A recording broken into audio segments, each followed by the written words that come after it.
Teroris terjadi karena tidak tegasnya penegakan hukum di Indonesia. Bagaimana solusinya supaya tegas seperti di zaman Rasul? Solusinya cuma satu, Pak.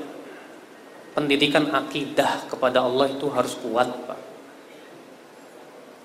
Kok bisa begitu? Iya, Pak. Bapak tahu nggak, Pak?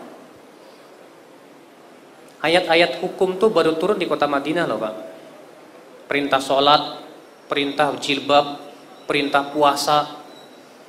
Di Mekah sedikit sekali ayat-ayat hukum yang turun. Kebanyakan di Mekah masalah apa, Pak, yang ditekankan oleh Rasulullah? Akidah. Sampai-sampai kata Aisyah radhiyallahu anha, apa kata Aisyah? Kana awwalu ma nazala minal Qur'an fil jannah wan nar.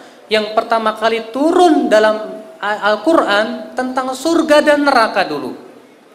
Kalaulah kata Aisyah, yang pertama kali turun jangan mencuri, kami tidak akan meninggalkan pencurian. Kalaulah yang pertama kali turun jangan berzina, kami tidak akan meninggalkan perzinahan. Kenapa? Karena akidah belum siap.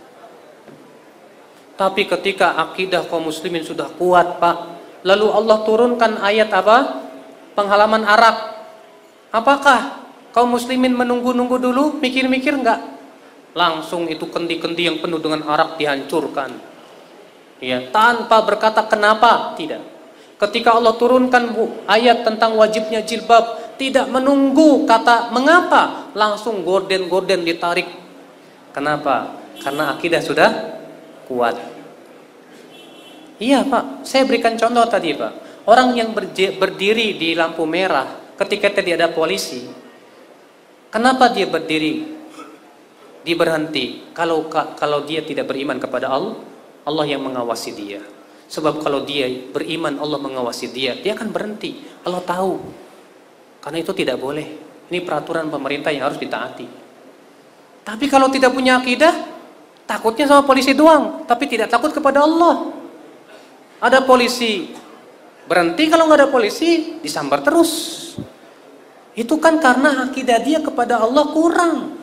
Sebab kalau dia beriman kepada Allah bahwa Allah dia mengawasi dia, bahwa Allah keras siksanya, bahwa Allah Subhanahu wa taala mengetahui perbuatan hamba-hambanya, saya yakin, Pak, seorang mukmin yang seperti itu dia akan meninggalkan semuanya itu. Takut dia kepada Allah. Dia akan laksanakan tugas kantornya sesuai dengan yang diberikan. Ya. Tapi karena akidah kurang, ya sudah. Rasa takut dia kepada Allah kurang, ya sudah. Ya, sulit ya untuk merealisasikan hal seperti itu. Ya.